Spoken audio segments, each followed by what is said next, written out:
Dry two combination plus oily two combination এই দুইটার পার্থক্য নিয়ে ডিটেলস ভিডিও চাই।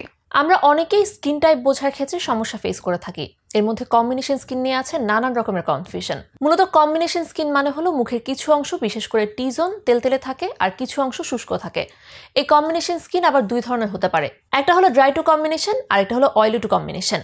এই দুই ধরনের স্কিনের মধ্যে বেশ কিছু পার্থক্য রয়েছে যা আমরা অনেকেই জানি না বা বুঝতে পারি না। প্রথমে অয়েলি টু কম্বিনেশন স্কিনের ক্ষেত্রে টি জোন অর্থাৎ কপাল নাক ও চিবুকের অংশ বেশি অয়েলি থাকে, এর বাইরে স্কিনের বাকি অংশ নর্মাল বা সামান্য অয়েলি থাকতে পারে। এই ধরনের স্কিন সাধারণত বেশ শাইনি দেখা যায়, স্কিনে লার্জ পোর্স থাকতে পারে এবং ব্রেকআউটের সম্ভাবনা বেশি থাকে। অন্যদিকে ড্রাই টু কম্বিনেশন স্কিনের ক্ষেত্রে স্কিনের টি জোন ব্যতীত অন্যান্য অংশ বেশ ড্রাই বা খসখসে হয়ে থাকে এবং ফ্লেকি দেখায়। আর টি জোন সাধারণত নর্মাল বা সামান্য অয়েলি হয় কিন্তু অতিরিক্ত অয়েলি হয় না। এই স্কিনে ময়েশ্চার কম থাকে, ড্রাইনেস ও রাফনেসের সমস্যা বেশি হয়। যদি আপনার স্কিনে তেলতেলে ভাব বেশি থাকে তাহলে সেটা অয়েলি টু কম্বিনেশন স্কিন, আর যদি ড্রাইনেস বেশি থাকে কেবল টি জোন হালকা অয়েলি হয় তাহলে সেটা ড্রাই টু কম্বিনেশন স্কিন। আপনার স্কিন টাইপ বুঝে সঠিক স্কিন কেয়ার ব্যবহার করুন।